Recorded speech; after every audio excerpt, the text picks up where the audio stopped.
makialam. Vote Pilipinas para sa kinabukasan ng bawat isa. May pananagutan, alay natin para sa bayan. Ang boses mo'y gamitin, karapatan ang kinin. Heto na ang pagkakataon para makibahagi ang boto mo. Makapangyarihan, kaya magsama-sama para sa bayan. Vote Pilipinas, kumilos na, tara bumoto ka. Vote Pilipinas, makialam, makibahagi. Vote Pilipinas, kumilos na, tara bumoto ka. Vote Pilipinas, makialam, makibahagi para sa bayan. Para sa bayan. Vote Pilipinas, tara bumoto ka.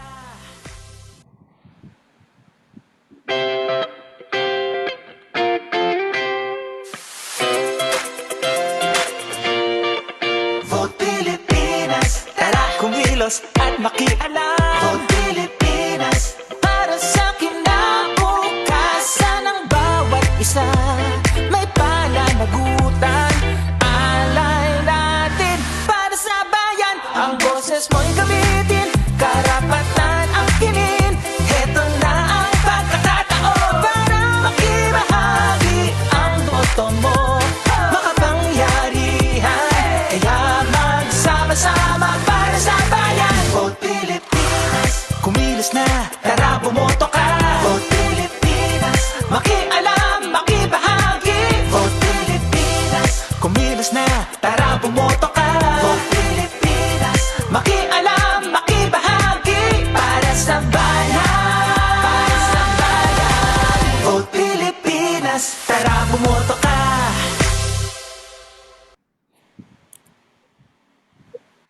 How can you be an informed voter in the coming May 9 elections? Vote Pilipinas presents a one-stop dashboard of verified information for you. In the prevalence of fake news, information overload, the number of candidates and party list organizations to choose from, how can we make sure that we don't drown in information and we vote for the right candidate? Vote Pilipinas, the official information campaign partner of the Commission on Elections, brings you the Candidate Profile Dashboard, your one-stop information dashboard of candidates' profiles and other election-related news and verified information. The Candidate Profile Dashboard contains key information about the national candidates for President, Vice President, Senators, Party List, from their political and professional experience, the laws they've contributed, to their stand on key issues. To give you a better perspective of the candidate you are voting for. Visit www.votepilipinas.com to get comprehensive information on the candidates for the May 9 elections. Be an informed voter. Hashtag bumoto ka, Hashtag para sa bayan, Hashtag Vote Safe Pilipinas.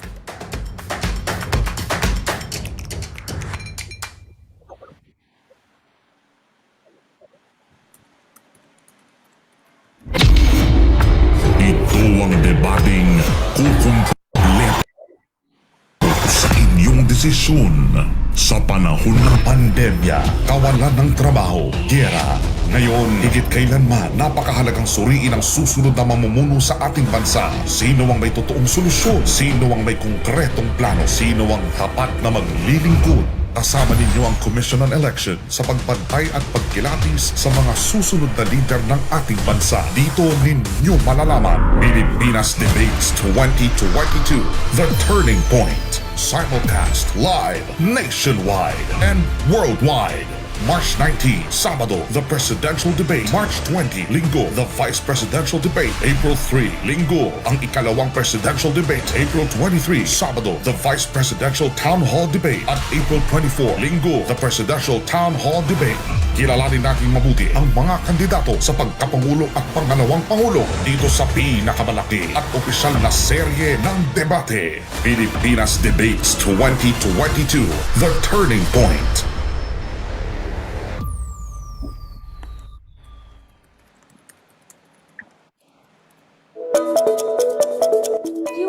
Metro Manila is still the world's worst City drive sa malawak na bahagi ng South China Sea.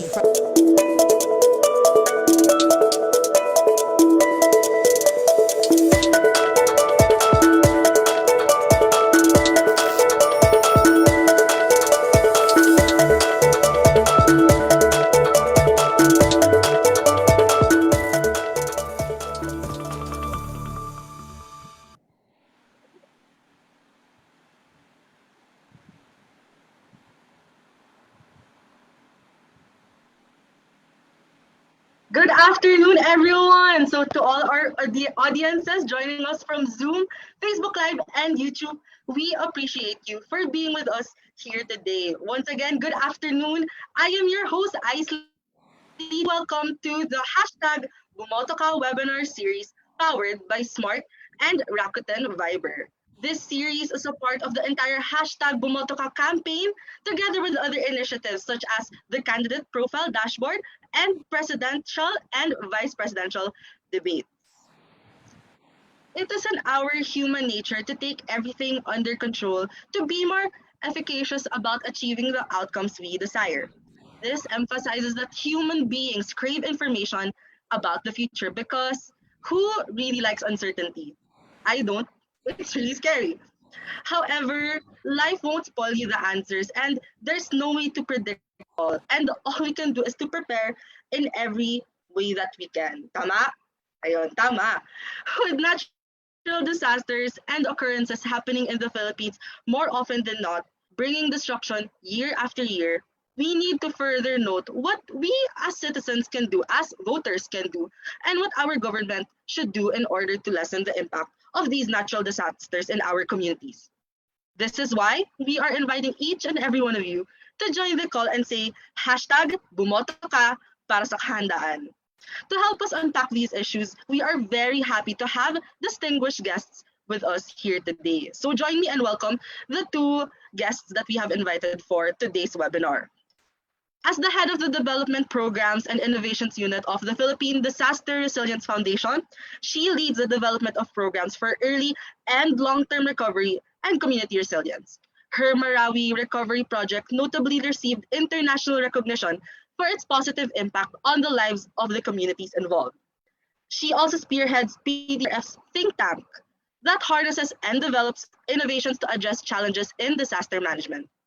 She is a recipient also of the Tomasian Outstanding Alumni Scientist Tribute, or TOAST, Award for the Humanitarian Service category, in recognition of her significant and exemplary contributions to the science community. So let us give a warm round of applause through the chat box or through wherever you're watching to Miss Ana Katrina Asporia. Good afternoon, Miss Trina. Good afternoon. Hello, good afternoon. Thank you for joining us in our webinar today. And I'm so excited to learn a lot from you. So thank you so much. So now, moving forward to our second speaker for our second panelist for today, Lao Billones is a board member and works part-time as a trainer at the Balik Kalipay Center for Psychosocial Response, or BKC. From 2010 to 2016, she has worked with BKC in the various disaster and psychosocial response efforts of the organization in providing support for communities who survived super typhoons Ondoy, Tepeng, and Yolanda. From 2018, she was commissioned as a consultant of the German Development Cooperation in its CAPID program, strengthening capacities on conflict-induced forced displacements in Mindanao, particularly focused on integrating creative and culture-based approaches in its capacity building of frontline service providers on mental health and psychosocial support and dialogue promotion. The project targeted communities at risk of forced displacement due to armed conflict. So the support of GIZ, BKC also gave training and psychosocial support for community frontline service providers in Caraga region, both in the LGU and faith-based organizations. So join me and let's welcome Ms. Gail Gunlao Billones. Good afternoon, Ms. Gail.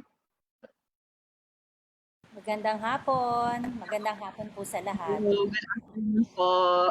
So I'm super excited to get started with this webinar. I'm sure everyone who's watching us from Facebook, from Zoom, and from YouTube to be excited as I am. So I think we should get this webinar started for the three of us. So maybe first off, this is directly for both of you. Feel free to answer in any way that you want. What lessons can we actually learn from in the past years in terms of our disaster management response? So what exactly are the notable things that happened in the past 2 years, 5 years, especially in the global pandemic? No, parang ang daming nangyayari. So what are the things that we can look at as touch points, and moving forward, what can we actually make adjustments to in the system?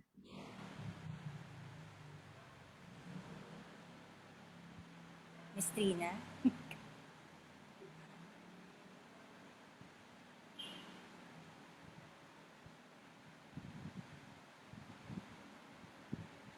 Ayan, sorry. Nag-mute, unmute. Alright, so if we're looking at the past 2 years, no, that has been very difficult for everyone kasi we were in a pandemic. But we can also highlight is marami ng improvements yung Philippines in terms of responding to disasters. So the first thing that we could see is in the number of casualties. So if we're gonna 5 years ago, for example, sa time or further pa, or a good example would be Haiyan or Typhoon Yolanda, na ang dami talaga nating casualties. But if we compare it in the last 2 years, no, makita natin na ang trend na is wala talagang mga casualties at the LGU level, which is a good thing. No? So I think that's one of the things that we could highlight na communities are already well informed of how to respond or how to prepare for disasters. And then also after the disaster, ano na yung gagawin nila at the family level, no? So that could be clearing debris around their houses, clearing debris along the road, so na rin yung aid. Yun, alam na rin nila yun kung ano yung gagawin nila. So at this point, we can siguro say, no, na parang the local government units at the barangay level, at the household level, medyo prepared na yung ating mga kababayan. I mentioned medyo kasi syempre there are many moving parts naman in terms of responding to a disaster. So another one would be on their financial capacity to recover. Because those two things would be different. Meron yung no, na doon binibigay yung ayuda, and then the other side of it naman is how can they bounce back. So yun din yung titignan natin. And then in terms of recovery, no, I think nag-progress na rin tayo as a country kasi before then, no, if we're gonna be looking at previous disasters, recovery, it is given lang talaga na responsibility of the government. But now kasi it became already a whole of society approach. So you would see that international NGOs are playing a part, local NGOs and civil society organizations are also playing a part. And another one would be similar to what PDRF, yung mga private sector naman is also supporting already the early recovery to long-term recovery phase. So I think those are some of the lessons, practices, observations na makita natin in the last 2 years. Thank you for that, Ms. Trina. What about you po, Ms. Gail? Any insights on what we've seen so far in the past few years? Ako siguro mas focus dun sa, may 4 akong points. Mga learnings and insights. Tao sa mga pamayanan at nasa laylayan, ang pinakamahalagang naabot ng tulong, gobyerno man ito o private initiatives. Kasi doon mataas yung pag-aalala kasi nga limited yung resources, mahirap na yung buhay bago pa mag-pandemic. Nagkaroon pa ng pandemic, nawalan pa ng trabaho, di ba? So, tapos limited ang movement. So, ano yun? Mahirap abutin yung kapanatagan ng loob kasi gutom ka, di ba?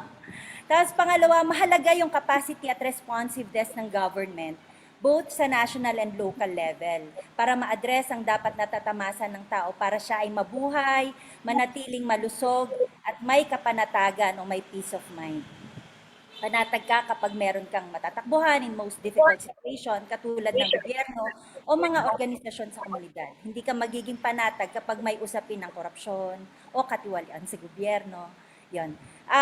So yun yung lagi nating tinitingnan kasi nga I'm in the field of psychosocial support and community well-being, ano. Yung level ng pag-aalala ng mga tao, both in the family, individual, di ba? In the family level, paano siya magkukup. Tapos, syempre, paano rin siya magbibigay ng tulong sa level ng community? Kaya ba niya?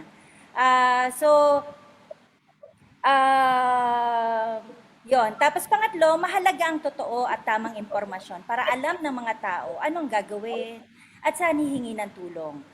Gutom na sila, lito pa sila, nasisira pang tiwala nila sa kapwa at gobyerno, nakakadagdag ito sa pagkasira ng loob na lumaban para mabuhay.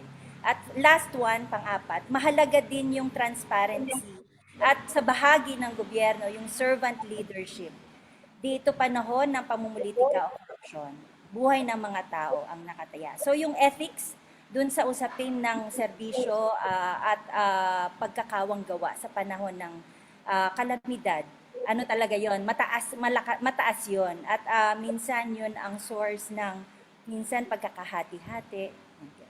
So yun. Yes po. Actually, very good. Super admitted talaga yung mga points that you gave po. So with Miss Gina, ang dami pong na-mention about the casualties and everything like that.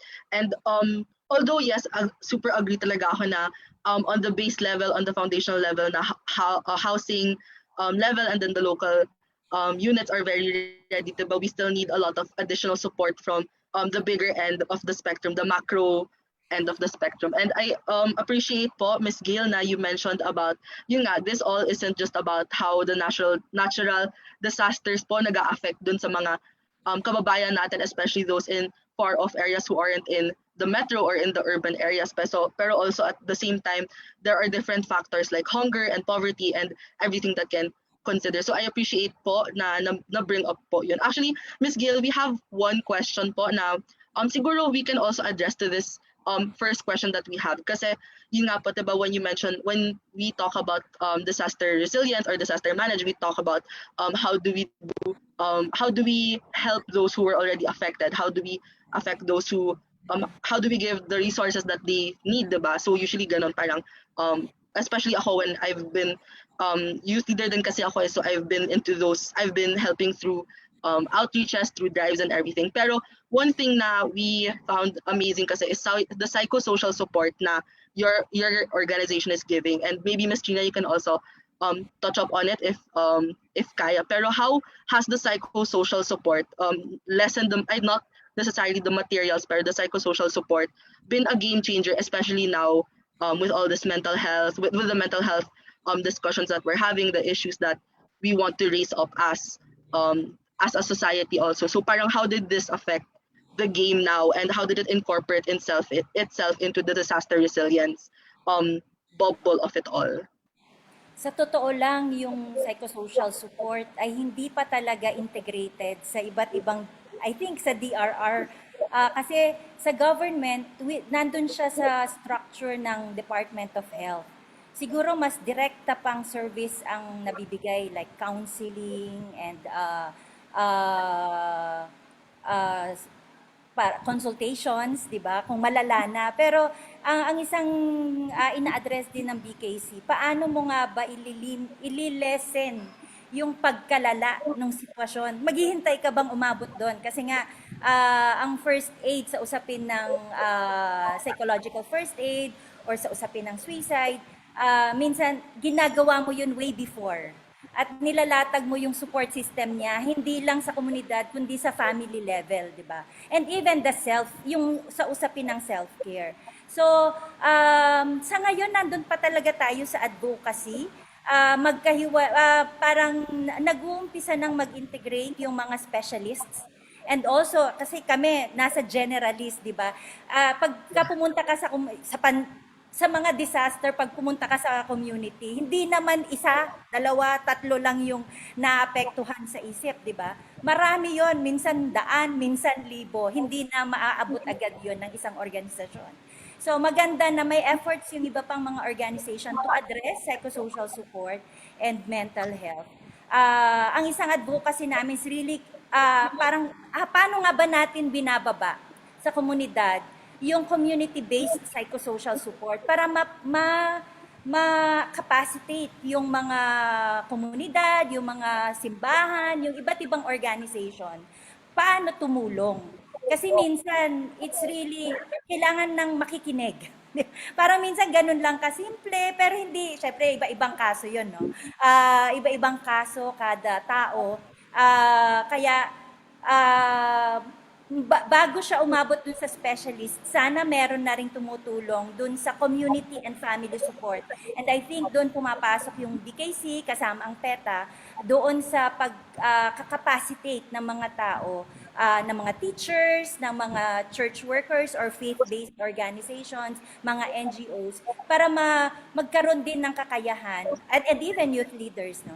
Yung kakayahan para tumulong, dumamay, makipagkapwa. Oh, that's beautiful po, Miss Gail. Yes po, Miss Trina. Yeah, if I may add also, no, I agree, no, kay Miss Abigail, yung usapin ng mental health is really, previously is an afterthought in the DRR talaga. Pero it was, the pivotal stage talaga was during Hayan. Kasi yun talaga yung, doon nakita yung gravity of the impact of disaster. In terms of your mental well-being, ganyan, mental health. And then at least I cannot say or I cannot speak on behalf of the government or for any other organization. Pero our observation in terms of non-government, non-traditional humanitarian actors is they try now to incorporate it in their programming. So for example, in PDRF, our approach now is really to understand ano yung magiging effect nito sa family, or sa individual. For example, when you're providing houses or temporary shelter, majority kasi ang binibigay are tents, di ba? Pero if you look at it, pag tents at inulan pa rin sila, yung trauma na nakakarinig sila ng ulan, as simple as that, could trigger anxiety. So parang, how can you provide a safer space for them? So, diba? So parang dun ka ngayon magkakaroon ng panibagong programming in terms of the interventions that you would want to provide to a community. So kung before, nagte-tents ka din, ngayon baka ang i-provide mo is shelter repair na. Para at least yung shelter repair, it provides encouragement to the family na this is a good step or the first step for you to restore your life, no? Kasi maayos mo yung bahay mo. So nagkakaroon sila ngayon ng parang confidence na kaya nilang bumangon, no? With that little help. And then mas safer yung pakiramdam nila kasi meron silang dingding, hindi sila matatakot na baka hanginin ulit yung tent nila. So those are simple things, no? Na siguro if you look at the different news clippings or different Facebook posts, makita nyo na there is also a change in the programming when it comes to response and early recovery. So, and then yung sa usapin naman na parang embedding it, yun talaga kailangan natin siyang isama na meron na talagang isang sector na is just looking at it, na parang pagpunta mo doon kasi ngayon, when we do assessments, ang titignan mo is the number of casualties. Later on, papapasok yung number of cases na related sa mental health. So, at the tail end mo pa makikita na, marami palang reports na itong pamilya na to, pinagdaanan to, mga ganyan. And then, how can you support that? Kasi knowing that there are problems related to it is one, pero addressing it, we should also give capacity to the local government units kasi sila pa rin yung first responders. So, at the immediate pa lang, no, first 72 hours, dapat kasama siya sa support na nagbibigay. Okay. So, thank you po. Actually, those were very insightful po, no? Kasi yun nga, given now na in our day and age in society ngayon, di ba, parang mental health is very talked about between so many people, especially sa youth, very, sa amin, yung understanding of mental health, importance of it all, and everything like that. And I like po the notes of Miss Gina, especially yung sinabi mo po na knowing is different from actually addressing the problem. Kasi diba parang it's different po to understand or to know it, to be sympathetic, pero to be empathetic talaga is a totally different activity altogether for those who kasi ako personally nung Ondoy until now I was grade school ako nung Ondoy, tapos until now I can still remember yung mga nangyari dong times na yon. So I super understand po, and Miss Gia, I super love po yung discussion mo po na from generalism to specificity, and how these different orgs from NGO to government sectors and even youth leaders like myself or everybody in our communities na they can really help. So it doesn't necessarily have to be na discussed na kasi ako doktor ako or something like that. Although very important talaga yung especially now yung health workers natin, they're at the front line and sila talaga ang pinaka heroes natin of today. And then it's nice na this kind of discussion can really be a community setting for all of us, no? So thank you for your insight on that first question. So parang mukhang yung panel natin ngayon ang daming nabibring out na discussion towards mental health and the systems currently right now. Siguro the next question naman siguro with the question of systems and improving what's already there, what's already appearing now.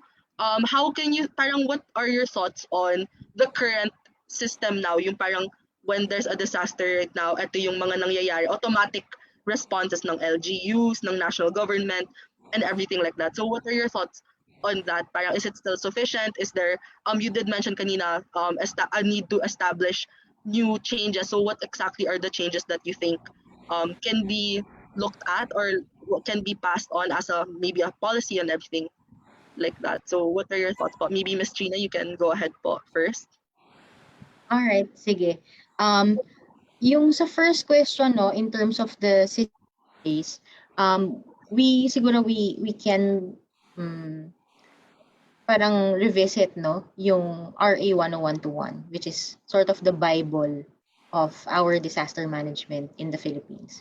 So in RA, lahat na doon nakalatag na. Anong gagawin mo for response, anong gagawin mo for recovery, anong gagawin mo ng early to long term, yan, nandun na siya. And also the different lead agencies per outcome, no? So marami yun, mahaba yun. So meron ko anong outcome for housing, that could be NHA and then OCD. So the question on the systems, if it works, I think the current typhoons that had passed, no, is a testament na it works naman, no? Coming back from my earlier statement from Haiyan, na ang dami nating casualties.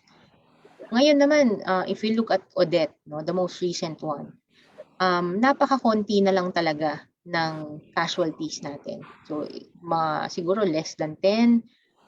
Even in some LGUs that I've visited, meron pa silang wala talagang casualties. So, it shows na our local government, kasi sila yung nasa ground, working hard in terms of yung communicating it na pag sinabing ito, ano na kayo agad, alis na kayo, doon na kayo sa evacuation center. And then, other preparedness activities also are already in place. Siguro, syempre, no, we don't want to just mention the good things. We also want to highlight ano pa ba yung mga kulang. So, siguro yung kulang doon is yung holistic approach nga. As mentioned earlier, yung ating MHPSS approach, no? Understanding women's and children's needs while they are in the evacuation center. That's also something that we can consider. In the UN system, they already have that, no? Yung meron na silang dignity kits, which is an expanded version of a hygiene kit. Kasi meron kang birthing mother, or meron yung mga batang may kailangan pa ng additional needs. So, kailangan mo siyang ilagay doon. So, marami pa rin naman. Hindi ko pwedeng sabihin na it's a perfect bill already or it's a perfect plan kasi marami ka pang pwedeng i-improve. But in terms of, kanina kasi na-mention, no, if do we need a new so at this point, syempre, no, this if we start that conversation, it's going to take long hours, no.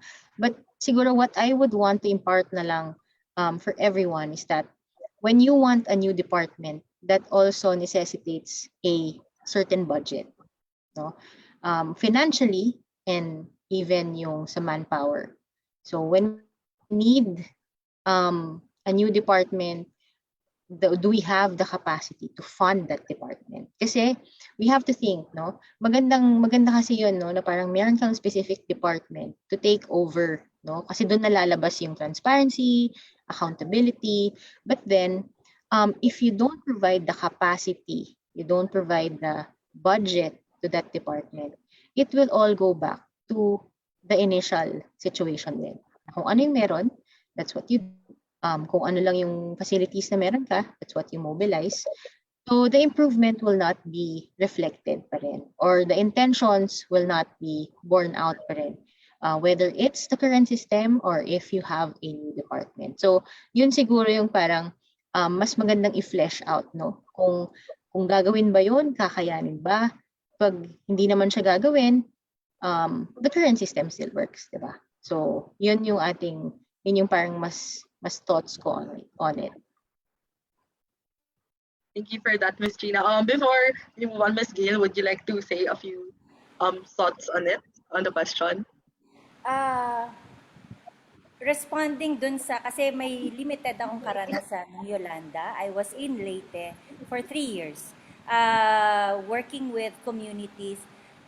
May batas, maraming stipulations yung batas, maraming capacities ang kailangang ma-develop dun sa usapin ng DRRM sa mga local communities. Kaya actually, iniisip ko kasi kapag ginawa mo siyang department, magse-centralize na naman siya, di ba? Samantalang yung capacity sa DRRM, kailangan siyang i-decentralize. Kailangan i-capacitate hanggang sa barangay level, hanggang sa home level. Kasi yung pag-ensure ng safety at pag-respond sa usapin ng disaster. Kunwari ako, nasa Maynila ako, wala naman ako palagi doon, di ba? Para kahit na NGO ka na laging tumutulong sa mga disaster, hindi naman mabilis para sa iyo na mag-generate na resources at pumunta doon. Ang makakapagsalba ng kanilang mga sarili ay yung mga tao, yung mga pamilya, yung mga LGUs. Sila yung may responsibility doon. And I think yung mga capacities naman na de-develop sa local level.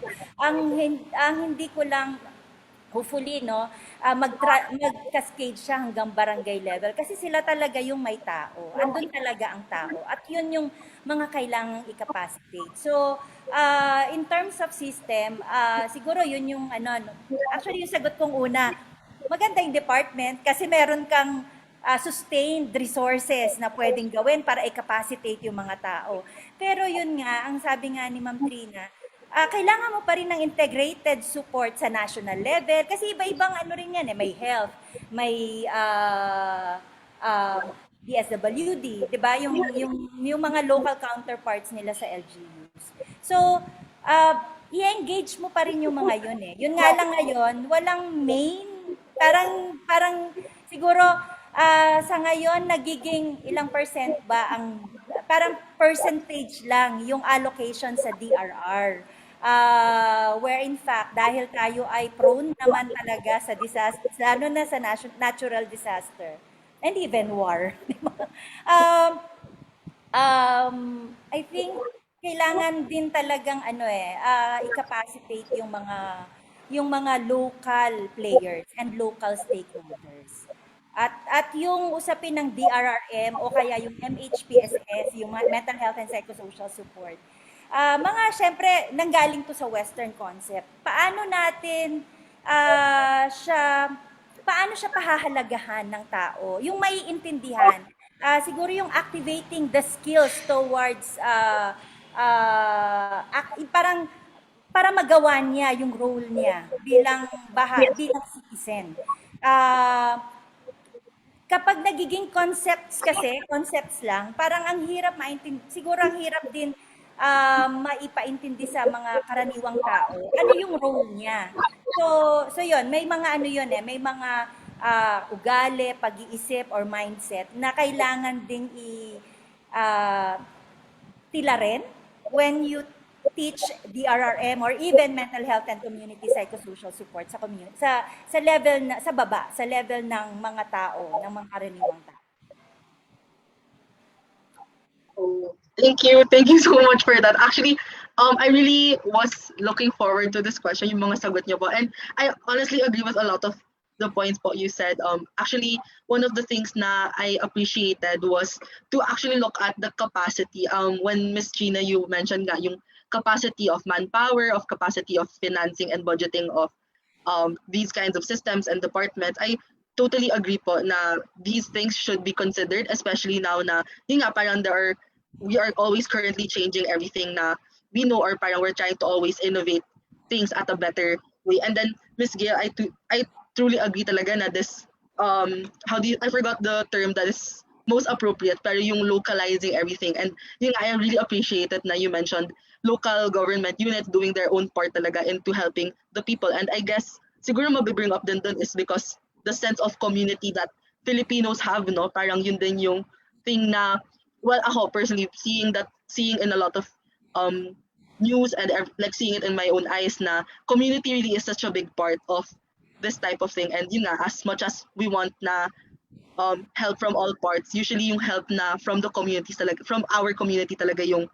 nagpe-prevail, no? So siguro I just wanted to ask as a follow-up na lang siguro from this question, kasi you both mentioned na to make it more holistic, to make it more understandable for people who don't have background. Or personally, I'd still want to improve the background I have on how to better my understanding on disaster management. So what are good ways siguro na people can start? Siguro kahit from people on ground, or people from who siguro students or youth leaders who want to also do these kinds of things, or voters who want to know alin ba ang tamang gawe on all of these kinds of things, especially disaster preparedness and resilience. So what siguro are your thoughts on those kinds of things, on how we can understand more even if we don't have the background? I think one of the best ways talaga, itong ginagawa nyo, no? Yung meron kayong open platform where you cater to this discussion, no? Kasi if you would look at the structure, it's a bottom-up approach talaga. Kasi it's a very specific sector yung disaster management. So, hindi siya yung parang punta ka lang sa library, aralin mo siya. Hindi talagang manggagaling siya at a certain level pababa, no? Kaya even yung pagcascade ng information, top to bottom din siya. Kaya if you would see, no, if you would observe, yun din yung difference natin 5 years ago to today. Kasi noon, ang may alam lang ng weather, no, yung mga levels, yung mga alert levels natin is yung mga knowledgeable on it. Ano bang ibig sabihin ng PC2, ganyan, mga ganyan, di ba? Or anong ibig sabihin ng yellow rainfall warning, orange rainfall, no? Hindi natin yun, no? Anong ibig sabihin ng category 3 versus category 5. So ngayon, hindi kasi siya nade-democratize.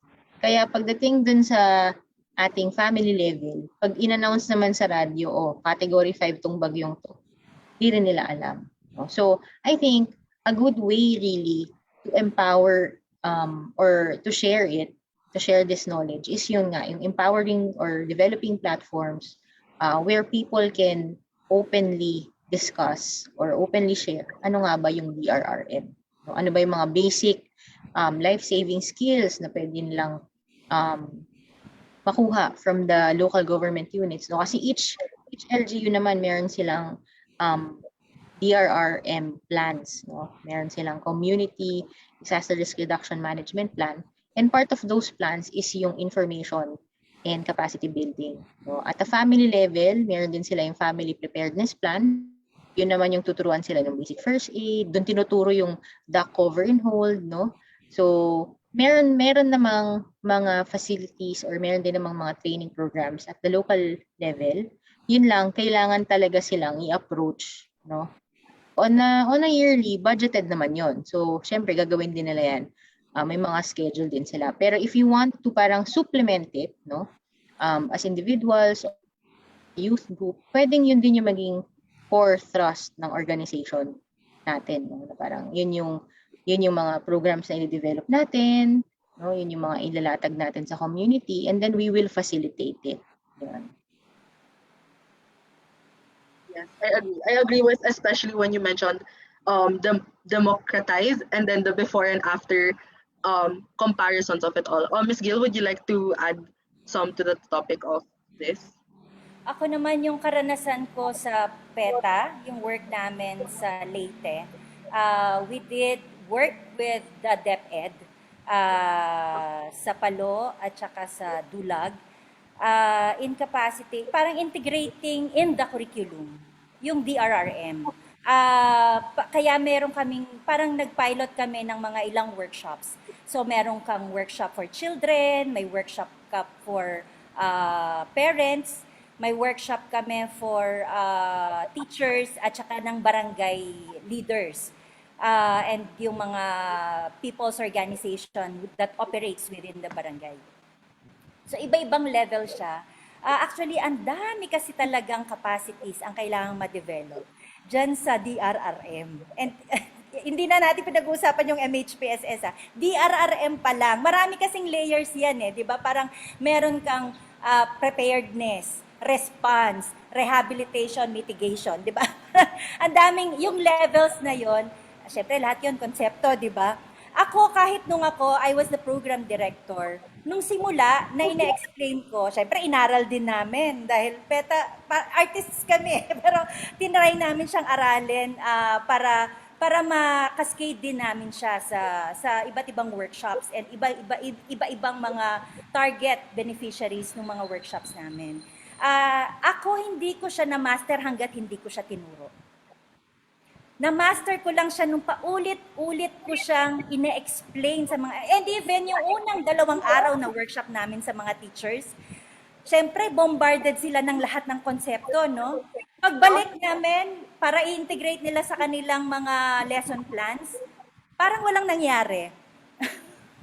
Pero nung tinuturo na nila, meron kaming local action initiative na sila ang magli-lead at magtuturo ng DRR, either sa community or dun sa kanilang mga estudyante o sa school, yung mga kanilang staff at mga teachers.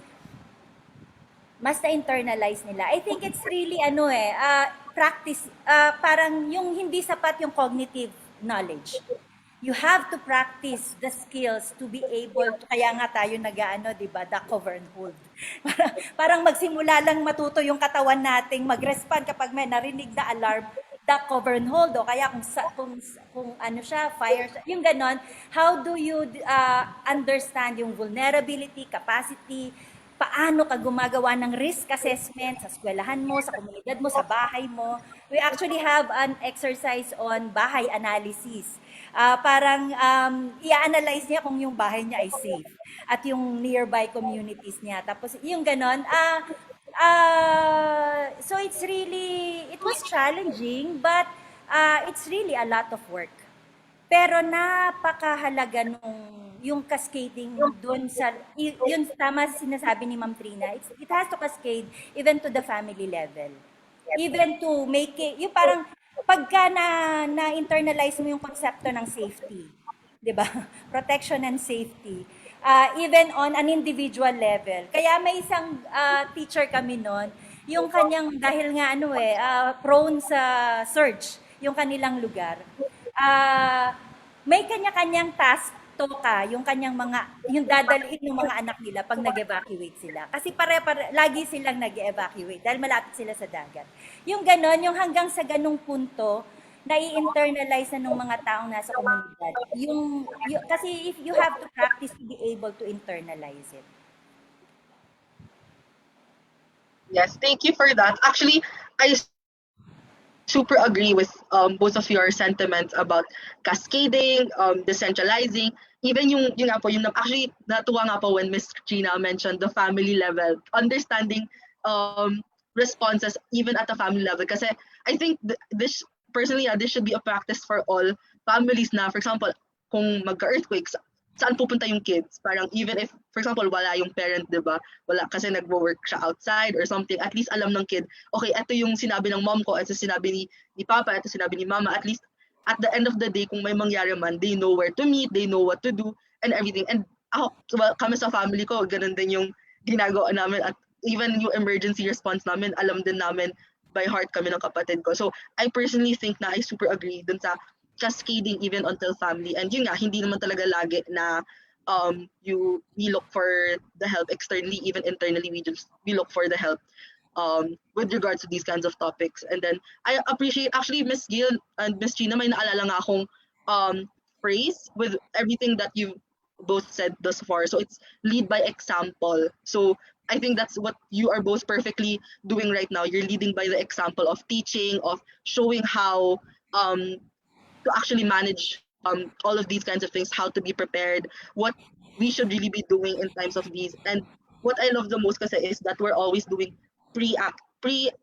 proactive and then precautionary things instead of the usual things before na ay nangyari na, anong gagawin natin, di ba? I like na yung movement nyo po for both orgs talaga is more of eto yung pwedeng mangyari, anong gagawin natin para hindi mangyari tong kailangan mangyari, ay yung mga mangyayari na kung sakali. So I really appreciate po yung mga thoughts niyo po doon. So siguro since medyo malapit-lapit na yung time, I actually do have one more question. And sana po sa lahat ng nanonood dito, and sana po kayo, Miss Gil, Miss Gina, nag-enjoy po kayo sa topic natin. And ang ganda nga po kasi you both mentioned before we talk na art and theater is also in your line of work, diba? And who knew, ako personally, I didn't know na these kinds of topics, these kinds of fields and performances can actually help in sustaining and, you know, cultivating these times of preparedness and community building. So I really appreciated that. So siguro this next question and last question is that knowing naman the Philippines is blessed with a rich culture, so indigenous and then the Filipino culture of it all, how do you think we can incorporate this with our DRRM programs? And siguro moving forward, touching point into what Filipinos are known globally, no, parang we're known as the Filipinos are known to be smiling, that's despite the problem we're facing, despite this and that. It's a very Filipino trait to be resilient, to be looking towards the positive side despite the negative outcome. So how do you think these Filipino traits and personalities can affect the programs and how we go through coping with these with these natural disasters, and how does this integrate even further into the programs that the government has faced, your organizations has faced, and in the future, like orgs and private sectors, companies can look into? So yes, very holistic question if I say so myself. So Miss Gail or Miss Trina, which Yes, would Miss anyone Gail like to- naman. Yeah. Ito na yung sa culture, ano? Yes. Tama ba? Yes po, parang Filipino culture. Siguro, yung resilience kasi double-edged siya eh. Di ba? May good and bad. Yung minsan sinasabi natin resilience tayo, hindi natin tinatanggap na may vulnerabilities tayo, na may kahinaan tayo. And minsan mahirap yon, lalo na kung sa tao na nakakaranas ng pag-aalala or anxiety, yung or depression, may mga panahon na hindi mo kayang tulungan yung sarili mo. So, kailangan mong tanggapin na mahina ako ngayon, kailangan ko ng tulong. Yung ganon. Kaya hindi ko rin, tapos meron pang usapin ng disaster, yung resilience is actually resilient, parang resiliency porn, di ba? Parang ginagamit natin siyang kapital, yung ganon. Yung, hindi, so may good and bad aspect siya. Sa usapin ng kultura, ito yung natutunan ko when I was also in Leyte. Yun nga, mahalagang maown ng iba't ibang Filipino community sa mga konsepto at kaalaman related sa DRR at lusog-isip or mental health and community psychosocial support. Ano nga bang mga pagpapahalaga o ugali o kultura ang mahalagang pinapaunlad o nilolocalize natin? Ang na-realize ko, marami sa communities natin sa Pinoy, thinking by the day. So iniisip lang nila paano sila mabuhay ngayon, di ba? Pero actually, ang DRR kasi is thinking ahead. Kailangan mong pangunahan, sabi niyo nga kanina, yung i-imagine mo, ano yung posibleng mangyari, anong senaryo, ano yung gagawin mo kapag ganito yung nangyari. So, batay sa mga datos na meron ka ngayon, ano yung paghahandang gagawin mo. So maraming what ifs, maraming senaryo na kailangan mo paghandaan. So mahalaga siguro na tingnan yung thinking ahead, di ba? Yung mas mahaba kaysa sa ngayon o sa 3 buwan, gano'n. Meron ba akong resources na enough para i-sustain yung sarili ko? Parang ngayong pandemic, di ba? Umabot na tayo mahigit na 2 taon. Parang paano, mabubuhay pa ba kami? Gano'n. Tapos yung pangalawa, yung culture of dependence o culture of participation. Marami sa mga tao kapag nakaranas sila ng disaster, naghihintay ng relief. 'Di ba? May binigay na sa kanilang martilyo at sasabihin pa, hindi naman matibay yung martilyong binigay sa akin eh. Anong gagawin ko? Parang kaya ka nga binigyan ng martilyo para makabili ka ng kumita ka ng konti para makabili ka siguro ng mas magandang martilyo. Yung ganon, yung how do you really engage people so that hindi dependence ang manatili? Kasi nakakapagod yon. Lagi kang aasa sa labas. Kailangan umasa ka sa sarili mo at ano yung maiaambag ko. 'Di ba? Tapos pangatlo, yung kulturang kanya-kanya o kultura ng kalinga at may pagpapahalaga sa kapwa. Ako ngayon parang dahil dun sa disinformation at saka doon sa yung the pandemic itself, parang ang lakas ng polarization. So yung natural fabric sa culture natin ng trust, ng tiwala, ng pagkakaisa o pagdamay, minsan nawawala dahil nga minsan may ibang mga information na dumarating sa kanila na hindi naman totoo. So pang-apat ko siguro yung culture of pagtindig sa kung ano yung totoo at yung totoong karanasan at yung totoong facts or sitwasyon, context ng mga komunidad natin. So kami sa PETA at even sa BKC, yun yung tinatry namin i-integrate when we do mental health and community psychosocial support workshops. And even the RRM. Thank you for that. Miss Trina, would you like to add? Yeah. So, for our organization naman, culture is something that we look at as a entry point talaga when you want to develop early recovery programs. As mentioned, yung kanina meron kaming programa sa Marawi na ang ginamit talaga naming catalyst is, una, yung cultural fiber or blueprint nila, and then strengthening also kung yung women empowerment naman in that region. So our program then was reviving the culture of weaving, kasi they're also known na talaga sila, great weavers talaga yung mga Maranao. I think ginagamit yung iba nilang products before sa UAAP, yung mga sa award, yun yung ginagamit nila. Pero hindi masyado siyang alam ng mga tao kasi nga it's already a dying culture.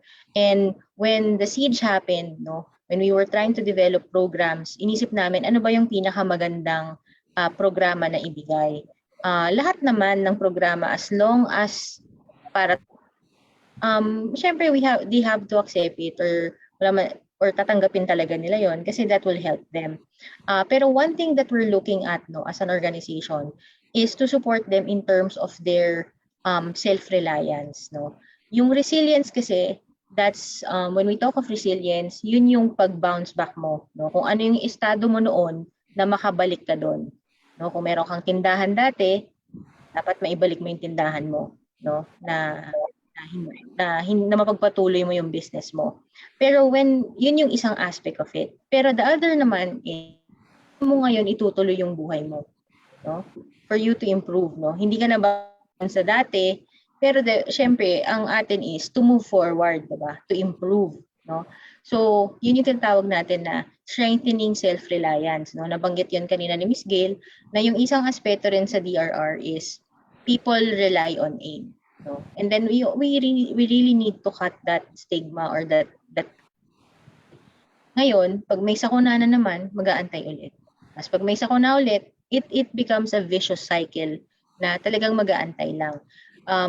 But when your program is geared towards self-reliance or strengthening self-reliance, ang iisipin mo ngayon ay paano makakatayo yung lipunan na tinutulungan mo on their own, no? Whether it's an individual or a family or a community, yung tulong mo ba would result into them relying on aid or them already at a certain time frame can stand on their own. So ganun yung naging model namin for our weaving project in Marawi, no? Na parang tinuruan namin sila financial literacy, marketing, and so on for them to develop their business as a social enterprise. And then, kasama na yung market linkage, no?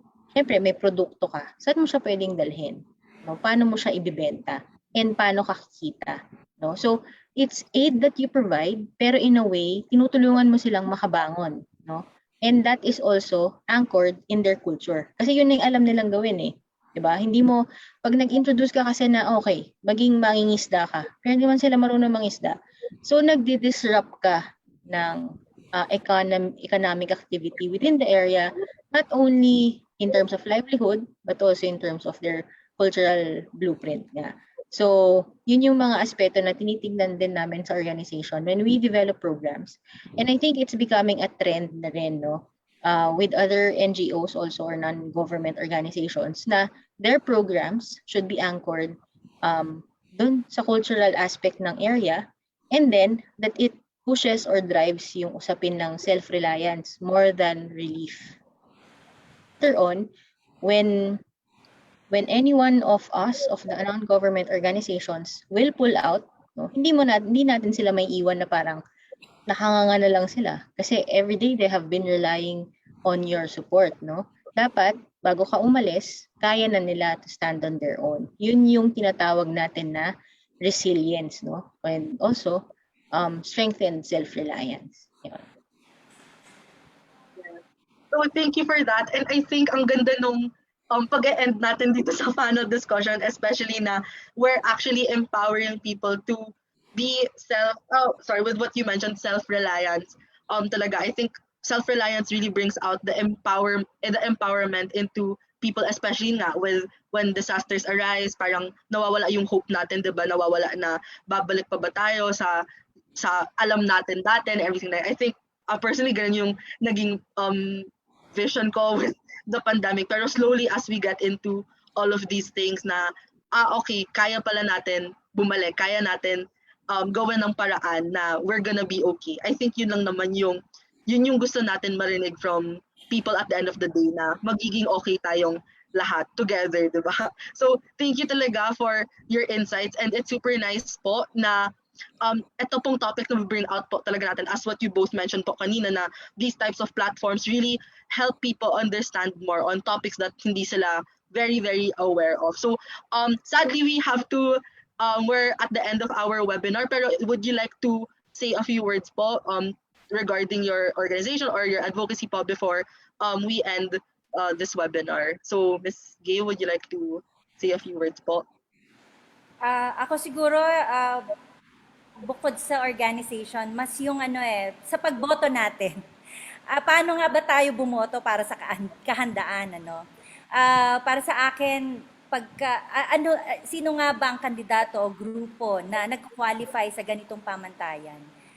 Dahil ito rin yung pamantayan na sinusukat natin kapag tayo ay gumagawa ng DRRM o kaya ng MHPSS programs. Una, yung epektibo ba? Yun ba ay nakapagpaunlad, yun bang ginawang programa ay napaunlad yung kakayahan o kasanayan ng mga tao, at ganun din yung sa kandidato or sa pinuno, may kakayahan at kasanayan ba sila sa pamumuno, sa pagmamanage ng tao, sistema, programa, na totoong magseserbisyo sa tao, may track record ba sa serbisyo sa tao at hindi lang pamumulitika. Pangalawa, una yung epektibo. Pangalawa, empowering. Na ipapalabas niya ba ang galing ng mga tao at ng pamayanan? Ang mga tao ba ay nagtataya para dun sa programang iyon or sa plataformang iyon? Pangatlo, ethical. May transparency at integridad sa kanyang trabaho at pakikipagkapwa. Di corrupt at sinusulit ang ganansya ng taong bayan sa buwis na ibinabayad nito.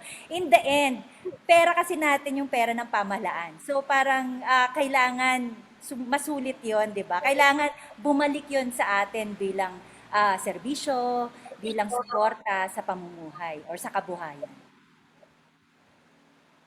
Thank you po, Miss Gail. Miss Gina, any final remarks po?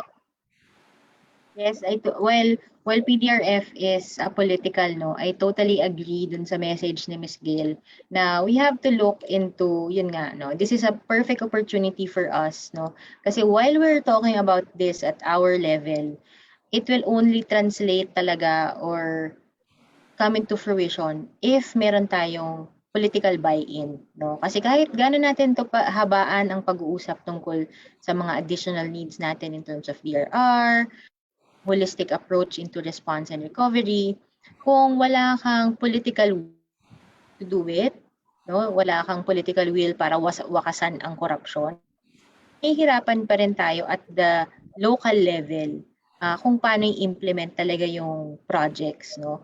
Lalo na kung that's infrastructure projects, no? Yung mga schools, hospitals, yung mga pabahay.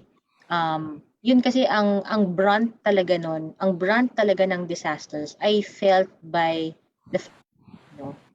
At the individual, at the smallest unit of the society, nasa una sa tao, and then, yun yung head of family mo, and then yung buong pamilya. Yan ang unang-unang makakaramdam. Kasi yan ang unang-unang binibigyan natin ng ayuda.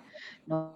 Hopefully, no, this is also one of the areas that we are, like, sino ba among our candidates now has the political will also to support any changes in the government. Changes in a way na mas makakabuti, no, at the family level, no. Yun na lang yung titignan mo eh. Kung sa pamilya na lang, meron bang may tutulong yung mga plataforma, ba?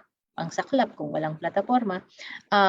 Yun din sana yung ating titignan natin, no. More than kasikatan, no, yung mga chika in life, no, tignan din natin kung beneficial. Because as Miss Gail mentioned, at the end of it, no, kung sino man ang manalo, marami pang pagdadaanan yan eh. No, marami pa silang kasama sa opisina, marami pang agencies na pagdadaanan yan. So, kailangan talaga natin maging mapanuri. No? Huwag tayong padadala sa kasikatan, sa emosyon, at sa kung ano-ano man. Tignan din natin yung plataforma and then yung track record, as sabi nga ni Ms. Gail. Miss Trina, wag din papadala sa pera. Huwag din papadala sa pera. Ang sinasabi namin, ako talaga totoo, in our recovery programs ngayon for Odette, kasabay na kasi yan ng local campaign. Sinasabi ko, i-compute niyo po yun. Yung 1,000 pesos, divide niyo po ng 6 years. Yan po ang katumbas ng boto niyo. So ngayon, magkano po ba ang bubong nyo? Ang bubong namin ngayon for our recovery is about 4,500. Diba? Ang pagbili lang ng boto ay nasa 1,000, no? Yung mga pagpunta sa mga rally, mga ganyan. Magkano lang po yun, no? Free po tayo. And I think it's also, no, yung mga nag-attend din dito or your friends and family members to also extend that message, no? Sabihin na lang na parang 6 na taon yun, no, na ating dadanasin. Kaya maging ano tayo ngayon, maging mapanuri na botante tayo. Yes. Thank you po. Thank you for your wise words po and your expertise na you brought into this panel po. So sa hashtag bumoto ka para sa kahandaan webinar. So I personally truly appreciate it po, and I'm sure lahat po ng viewers natin, especially those here in Zoom, watching those on Facebook and YouTube, I'm sure ang dami po nilang natutunan. Personally, ako po maraming natutunan. So sadly po, we are at the end of our webinar. Pero for those who want to connect with Miss Gail and Miss Gina, feel free to message their organizations. And yun po, if ever you'd like to drop your emails and social media platforms, please feel free to do so in the Zoom chat box. So maraming salamat po sa inyong lahat sa pagdalaw sa webinar na sa araw na ito. Sana yung lahat ng ating natutunan ay madala natin hanggang sa dulo at tulungan natin ang pagsubok. We still have 38 days before the May 9 elections, which means 38 days more to gather the right information to assess the candidates running for office. Vote Pilipinas has various ways that you can learn more about the upcoming 2022 national elections. First off, head on to the votepilipinas.com and check out the candidate profile dashboard for all the information you need to know about the candidates. As Ms. Gail and Ms. Trina said, get to know your candidates before voting. We're not stopping there. Make sure to tune into the coming webinars in the coming few weeks with our next 2 webinars, hashtag Bumoto Ka para sa Kapayapaan and hashtag Bumoto Ka para sa Katarungan this coming April 8, 2022. That's not all, because catch the Pilipinas Debates 2022, The Turning Point, on April 3 this Sunday, as this is the second round of the presidential debate online, and on TV and radio. Don't forget that April 23 and 24 is also the Pilipinas Debates Town Hall. Stay updated on the latest about the Vote Pilipinas activities such as the Pilipinas Debates, Caravan, and more by joining Vibe with the Nation with Vote Pilipinas community channel on Viber. Simply scan the QR code that we presented on the screen in front of you and join the community for a clean and safe elections. You can also find Vote Pilipinas through various social media pages. On Facebook, just search the verified Vote Pilipinas page. On Instagram, Twitter, make sure to follow us at Vote Pilipinas, Subscribe also to the official Vote Pilipinas YouTube channel and stay connected with us to be up on the Vote Pilipinas campaign. As election day draws closer and closer, we as Filipinos have the responsibility to create changes in our society today. As we mentioned nga kanina, kahandaan talaga ang kailangan natin para sa lahat ng mangyayari. Sa daan ng kahandaan, maaari tayo na gumawa ng mabuti para sa ating bansang Pilipinas. Hashtag Bumoto Ka para sa kahandaan ngayong 2022 national elections. Hashtag Bumoto Ka this May 9, 2022. Again, my name is Aisley D, your host for today's webinar. Maraming salamat and have a good day, everyone.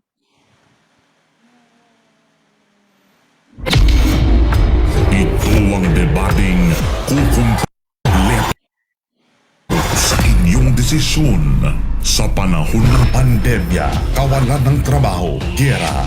Ngayon, higit kailanman, napakahalagang suriin ang susunod na mamumuno sa ating bansa. Sino ang may totoong solusyon? Sino ang may konkretong plano? Sino ang tapat na maglilingkod? Kasama ninyo ang Commission on Election sa pagbantay at pagkilatis sa mga susunod na leader ng ating bansa. Dito ninyo malalaman Pilipinas Debates 2022, The Turning Point. Simulcast live nationwide and worldwide.